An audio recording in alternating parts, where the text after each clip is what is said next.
So, hello guys! Ngayon magluluto tayo ng chicken with vegetable.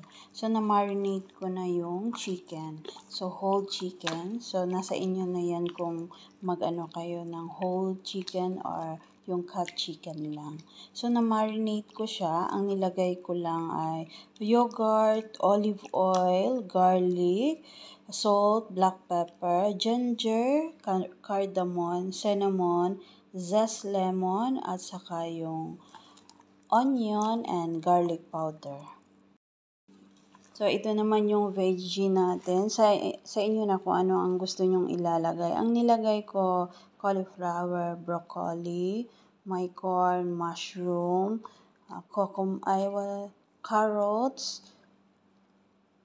potato, then beans. So, sa inyo na kung anong mga gulay ang gusto nyo isali doon sa manok natin.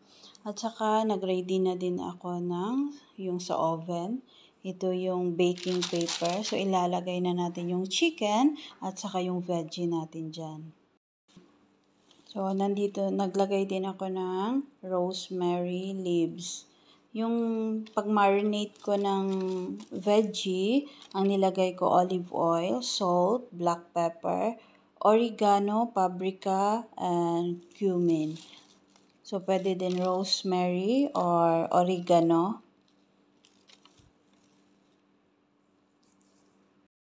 So, ngayon, ilalagay na natin yung oregano sa taas. Ayan.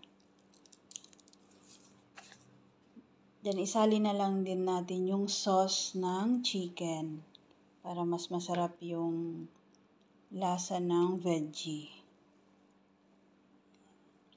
Pagkatapos niyan, ibabalot na natin siya o i-cover natin siya ng baking paper bago yung aluminum.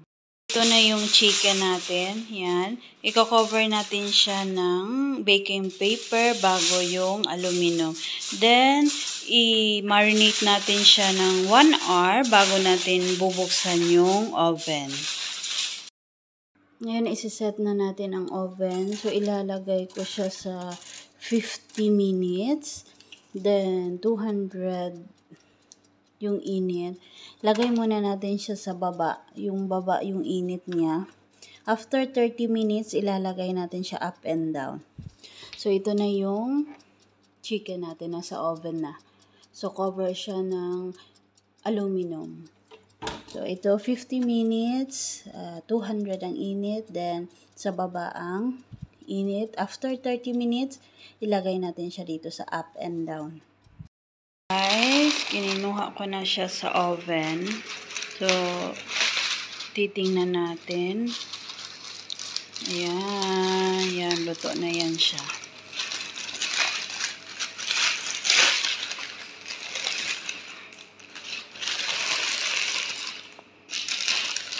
So, ito na yung chicken. Tatanggalin natin yung cover at saka ibabalik natin siya sa oven para mag-reddish yung sa taas ng manok at saka yung mga gulay. So, titikman lang natin yung salt, yung asin, at saka kung kulang ng asin, magdagdag lang ng konting asin. So, magdagdag tayo ng asin.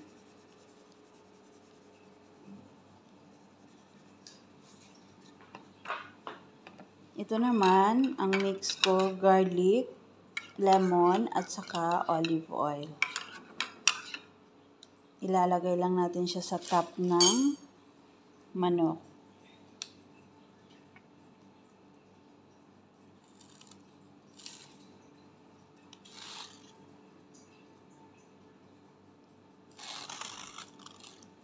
Ngayon, ibabalik natin siya sa oven. Pag mag-red na yun sa taas, luto na yung chicken natin. So, try nyo. Napakasarap ng chicken na to. Kahit na no rice, kahit bread na lang, or kahit yung veggie with chicken na lang. Para sa ating lunch. Na yung chicken natin. Siguro mga 15 to 20 minutes mag-red na yun. Yung init taas lang. So, silipin natin yung ating chicken. O, ayan na yung chicken with veggie na niluto natin sa oven. So, perfect na yan for lunch. Chicken with vegetable, or kung gusto nyo ng white rice or bread, perfect combination. So, ito na yun guys. Ito na yung lunch for today.